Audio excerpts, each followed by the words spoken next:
Fry ರೋಡಿ, ಅದಾದಮೇಲೆ lorry, ಅದಾದಮೇಲೆ ಸಣ್ಣ ಪುಟ್ಟ ಬಂಡಿ ಇಳಿಸೋದು. ಈ ರೀತಿ ಹಮಾಲಿ ಕ್ಷೇತ್ರ ಏನಿದೆ, ಲೋಡ್ ಅನ್ಲೋಡಿಂಗ್ ಕ್ಷೇತ್ರ ಭಾಳ ದೊಡ್ಡ ಕ್ಷೇತ್ರ ಅನ್ನೋದನ್ನು ನಾವು ಚೆನ್ನಾಗಿ ಅರ್ಥ ಮಾಡ್ಕೊಂಡಿರ್ತೀವಿ. ಮತ್ತು ಹೆಚ್ಚು ಹಮಾಲರು ಒಂದೇ ಸಂಘಟನೆ ಸೇರಿದ್ರ ಮೂಲಕ ಸಂಖ್ಯೆ ಜಾಸ್ತಿ ಆಗುತ್ತೆ. ಏನಾಗಿದೆ, ನಮ್ಮ ಲೀಡರ್ಗಳಿಗೆ ನಮಗೊಂದು ಜೇಬು ಖರ್ಚು ರೊಕ್ಕ ಬೇಕಂತರು, ನಾನೊಂದು 50 ಮಂದಿ ಇಟ್ಕೊಂಡೆ, ಇವರೊಂದು 50 ಮಂದಿ ಇಟ್ಕೊಂಡ್ರು, ಅವರೊಂದು 50 ಮಂದಿ ಇಟ್ಕೊಂಡ್ರು, ತಿಂಗಳ ಖರ್ಚು ಸರಿ ಹೋಗ್ಬಿಡ್ತದೆ. 50 ಮಂದಿ ಹಮಾಲರಿದ್ದರೆ ಸೊ ಸ್ಪೆಷಲ್ ಕೇಟಿ ಸಿಗ್ತದೆ, ಡ್ರಿಂಕ್ ಸಿಗ್ತದೆ, ಕಿಂಗ್ ಸೈಜ್ ಸಿಗರೇಟ್ ಸಿಗ್ತದೆ, ಬಿಳೆ ಬಟ್ಟೆ ಸಿಗ್ತದೆ. ಯಾಕಂದ್ರೆ ದುಡಿತಾರಲ್ಲ, ನಮ್ಮ ಲೀಡ್ರ್ ಬಂದಂತಾಗ ಅವ್ರು ಬೇಕಾದ ತೆಗೆದುಬಿಡ್ತಾರೆ. ಅವರು ಕೆಲಸ ಮಾಡೋ ಜಾಗಕ್ಕೆ ಒಬ್ಬ ಲೀಡ್ರ್ ಹೋಗ್ಬಿಟ್ರೆ ಅದಕ್ಕೆ ಊಟ ಕೊಡ್ತಾರೆ, ರೊಕ್ಕ ಕೊಡ್ತಾರೆ, ಎಲ್ಲ ಮಾಡ್ತಾರೆ, ಕಷ್ಟಪಡ್ತಾರೆ. ಸೊ ಕೆಲವು ಲೀಡ್ರ್ಗಳಿಗೆ ತಮ್ಮ ಪ್ಯಾಕೆಟಿಗೆ ಇಟ್ಕೊಂಡ್ಬಿಟ್ರೆ ಈ ಸಂಘ. ಅದಕ್ಕೆ ನಾವು ಡಿ ವಿ ಸಿ ವತಿಯಿಂದ ವಿಚಾರ ಮಾಡಿದ್ದೇನೆಂದರೆ, ಸರ್ಕಾರದಲ್ಲಿ ಸಾಕಷ್ಟು ಹಣ ಇದೆ. ನೀವು ಬಹುತೇಕ ಚರ್ಚೆ ಮಾಡ್ತಿರ್ಬೋದು. ಇಲ್ಲಿ ಲೈಸೆನ್ಸ್ ಪ್ರಶ್ನೆ ಆಗಲಿ, ಇಲ್ಲಿ ರೇಟಿನ ವಿಷಯ, ಆಮೇಲೆ ಇತರೆ ಸೌಕರ್ಯಕ್ಕೆ ಸಂಬಂಧಪಟ್ಟಂಗೆ ಅಷ್ಟೇ ಮಾತಾಡ್ಬೋದು. ಕಳೆದ 3-4 ದಿವಸದಿಂದ ಆ್ಯಕ್ಚುಲಿ ರಾಜ್ಯ ಕಾರ್ಮಿಕ ಮಂತ್ರಿ ಸಂತೋಷ್ ಲಾಡ್ ಅವ್ರದ್ದು ಸ್ಟೇಟ್ಮೆಂಟ್ ನೋಡಿದ್ದೀವಿ ಪೇಪರ್ನಲ್ಲಿ.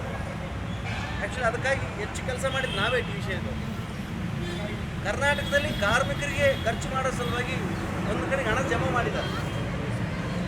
ಏನು ಈ ಸಿವಿಲ್ ವರ್ಕ್ ಅಂತದ, ಬ್ರಿಡ್ಜ್ ಕಟ್ಟೋದು, ರೋಡ್ ಮಾಡೋದು, ಮನೆಗಳು ಕಟ್ಟೋದು, ಬಿಲ್ಡಿಂಗ್ ಕಟ್ಟೋದು, ಸಿವಿಲ್ ಕನ್ಸ್ಟ್ರಕ್ಷನ್ ಅಂತ ಏನು ಕಟ್ತೀವಿ, ಆ ವರ್ಕ್ಗಳ ಜೊತೆಗೆ ಕಾರ್ಮಿಕರಂತ ಎಲ್ಲೆಲ್ಲಿ ಕೆಲಸ ಮಾಡ್ತಾರೆ ಅಲ್ಲೇನು ಕಾಂಟ್ರಾಕ್ಟ್ ಸಿಸ್ಟಮ್ ಅದ, ಅದರಲ್ಲಿ ಸೆಸ್ ಅಮೌಂಟ್ ಅಂತ ಉಳಿತದ. ಅದು ಸರ್ಕಾರ ಕಟ್ಟಲಿಕ್ಕಾಗಿ, ಕಾಂಟ್ರಾಕ್ಟ್ ಕೊಡಲಿಕ್ಕಾಗಿ ಚಿಲ್ಲರೆ ಹಣ ಉಳಿತದ. ಆ ಚಿಲ್ಲರೆ ಹಣನ ಜಮಾ ಮಾಡಿದರೆ ವರ್ಷಕ್ಕೆ 300 ಕೋಟಿ 400 ಕೋಟಿ ಆಗ್ತದೆ. ಈಗ ಕರ್ನಾಟಕದಲ್ಲಿ ಕಾರ್ಮಿಕರ ಸೆಸ್ ಅಮೌಂಟ್ ಜಮಾ ಆಗಿದ್ದು 2600 ಕೋಟಿ ರೂಪಾಯಿ ರೊಕ್ಕದ.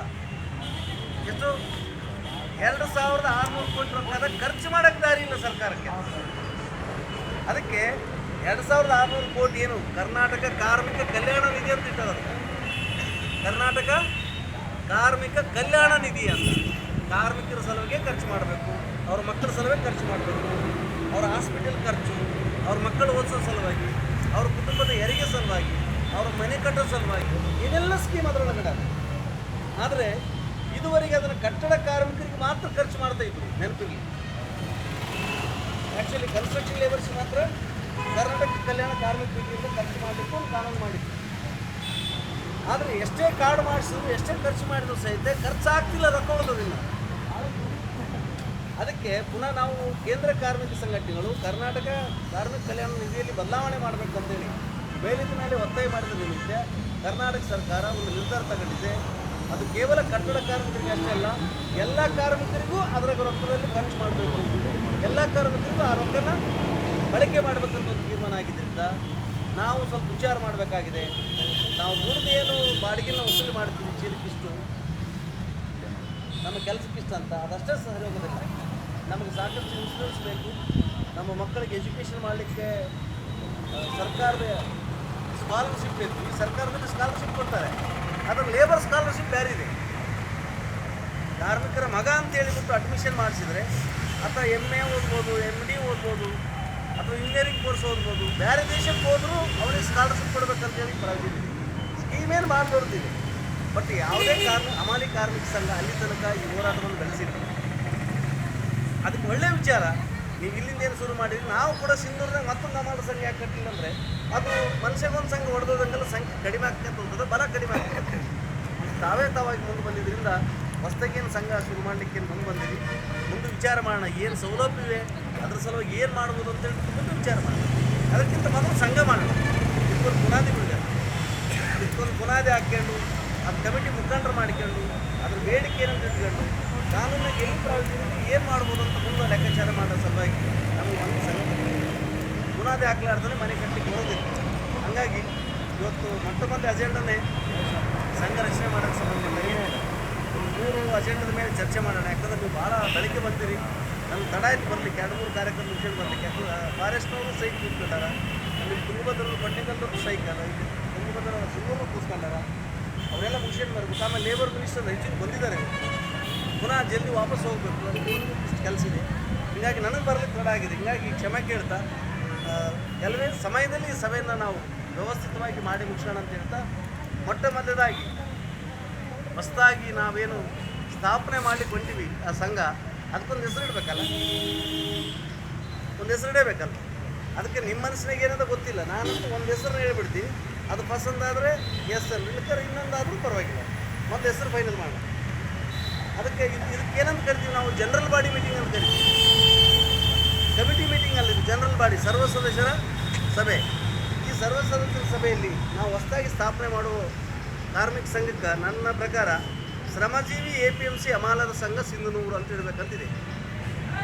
ಯಾಕಂದರೆ ಈ ಶ್ರಮಜೀವಿ ಅನ್ನೋದಲ್ಲ, ಎಲ್ಲರೂ ಏನೇನೋ ಮಾಡಿ ಜೀವನ ಮಾಡ್ತಾರೆ, ನಾವು ಮಾತ್ರ ಶ್ರಮ ಹಾಕಿನೇ ಬೆವರು ಹಾಕಿನೇ ಜೀವನ ಮಾಡ್ತೀವಿ ಅನ್ನೋ ಸಲುವಾಗಿ ನಮ್ಮ ಕೆಲಸಕ್ಕೆ ತಕ್ಕಂಥ ಅರ್ಥಪೂರ್ಣ ಹೆಸರು ಇಡಬೇಕಂತ ಹೇಳ್ಬಿಟ್ಟು ನನಗನ್ಸಿದ್ರಿಂದ ಈ ಶ್ರಮಜೀವಿ APMC ಹಮಾಲರ ಸಂಘ.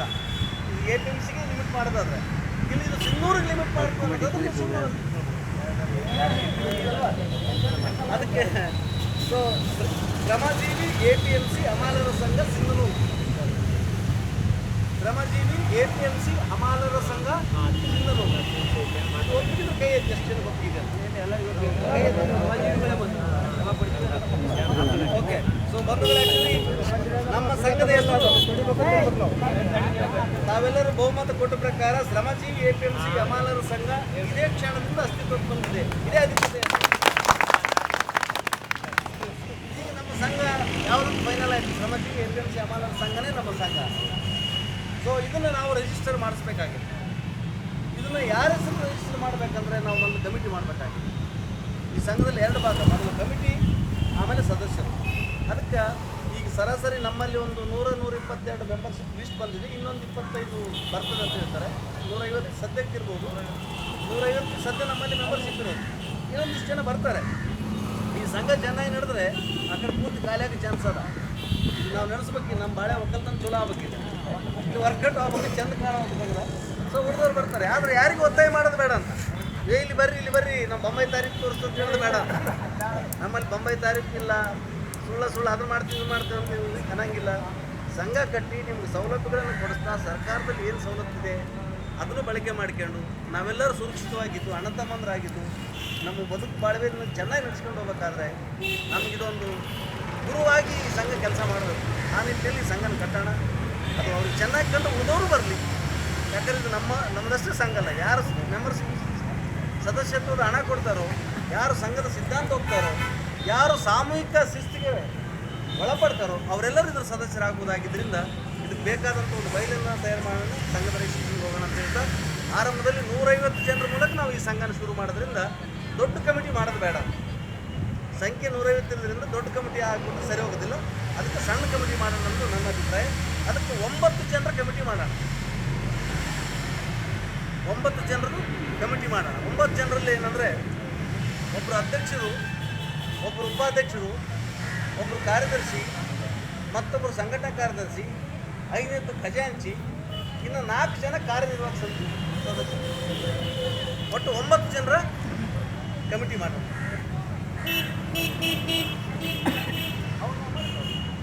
9 ಜನರ ಕಮಿಟಿ ಜೊತೆಗೆ ಯಾರಾದರೂ ಒಬ್ಬರು ಗೌರವ ಅಧ್ಯಕ್ಷರು ಇಲ್ಲ ಕಾನೂನು ಸಲಹೆಗಾರನ ಆ್ಯಕ್ಷನ್ ನಾವು ಮಾಡ್ಕೊಳ್ಳೋದು. ಅದಕ್ಕೆ 9 ಜನರ ಕಮಿಟಿ ಮಾಡೋದ್ರ ಬಗ್ಗೆ ಒಪ್ಪಿಗೆ ಅದಲ್ಲ, ಸಂಖ್ಯೆ ಸಾಕು. ಯಾಕಂದ್ರೆ 155 9 ಮಂದಿ ಮಾಡೋಣ. ಇನ್ನೂ ಸಂಘ ಬೆಳೆದ್ರೆ ಮುಂದಿನ ವರ್ಷ ಇನ್ನೂ ಒಬ್ಬರಿಗೂ ಹೆಚ್ಚಿದ. ಈಗ 2ನೇ ಅಜೆಂಡಕ್ಕೆ ಹೋಗೋಣ. ಆ್ಯಕ್ಚುಲಿ ಮೊದಲು ಅಧ್ಯಕ್ಷರನ್ನ ಚುನಾಯಿಸೋಣ.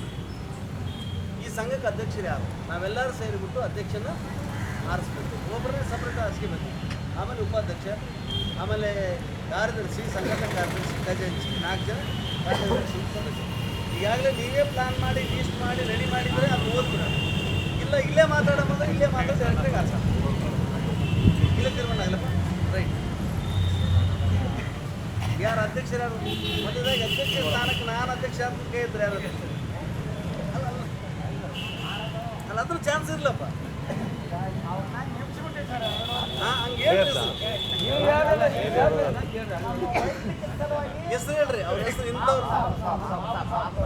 ಮಹಬೂಬ್ ಸಾಬ್ ಕೌತಾಳ್ ಇವ್ರನ್ನ ಅಧ್ಯಕ್ಷ ಸ್ಥಾನಕ್ಕೆ ನೀವು ಸೂಚನೆ ಮಾಡಕತ್ತಿರಲ್ಲ.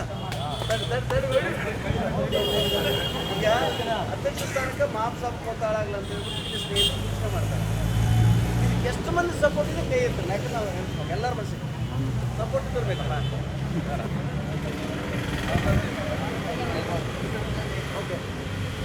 ಮಾಂಸ ಕೌತಾಳ ಆಗಬಾರ್ದು ಅನ್ನೋದು ಕೈ ಐತ್ರಿ.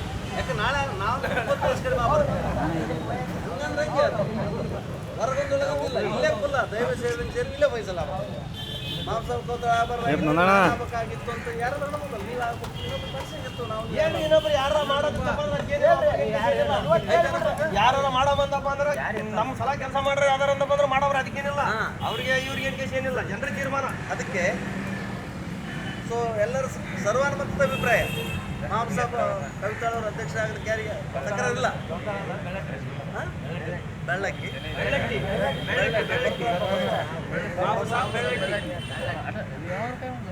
ಬಾಬು ಸಾಬ್ ಬೆಳ್ಳಟ್ಟಿ ಶ್ರಮಜೀವಿ APMC ಹಮಾಲರ ಸಂಘ ಸಿಂಧನೂರಿಗೆ ಅಧ್ಯಕ್ಷ. ಓಕೆನಾ? ಚಪ್ಪಡಿ ಬರ್ರಿ. ನೆಕ್ಸ್ಟ್ ಈ ಉಪಾಧ್ಯಕ್ಷರು ನೀವು ಸೂಚಿಸಬಾರ್ದು, ಬೇರೆ ಇದು ಎಲೆಕ್ಷನ್ ಇದ್ದಂಗೆ. ಉಪಾಧ್ಯಕ್ಷನ ಯಾರು ಮಾಡೋಣ ನೋಡ್ರಿ. ಅನುಭವ ಇದ್ದವರು ಎಲ್ಲರೂ ತಾಳ್ಮೆ ಮಾಡ್ಕೊಂಡು ಹೋಗೋರು, ಕೈ ಬಾಯಿ ಚೆನ್ನಾಗಿರೋದ್ರ ಬಗ್ಗಿದ್ರಾಗ ಅದೆಲ್ಲ ನಮ್ಗಂತೂ ಗೊತ್ತಿಲ್ಲ, ನಿಮಗೆ ಗೊತ್ತು. ಇನ್ನೊಂದು ಮನೆ ಇದ್ದಂಗೆ ಎಲ್ಲರೂ ಸರಿಯಾಗಿ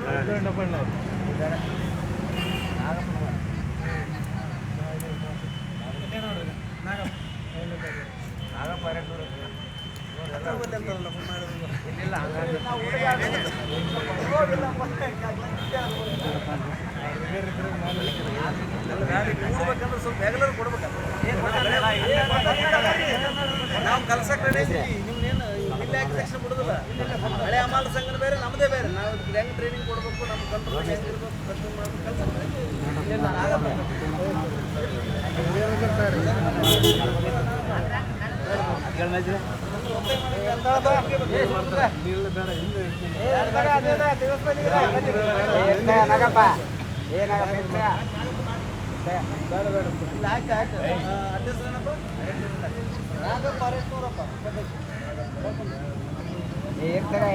ನಾಗಪ್ಪ ಅರೇಟ್ನೂರು ಶ್ರಮಜೀವಿ APMC ಹಮಾಲರ ಸಂಘ ಸಿಂಧನೂರು ಆಯ್ಕೆ ಆಗಿದೆ. ಒಪ್ಪಿಗೆ ಅದನ್ನು ಬೇರೆಯವರಿಗೆ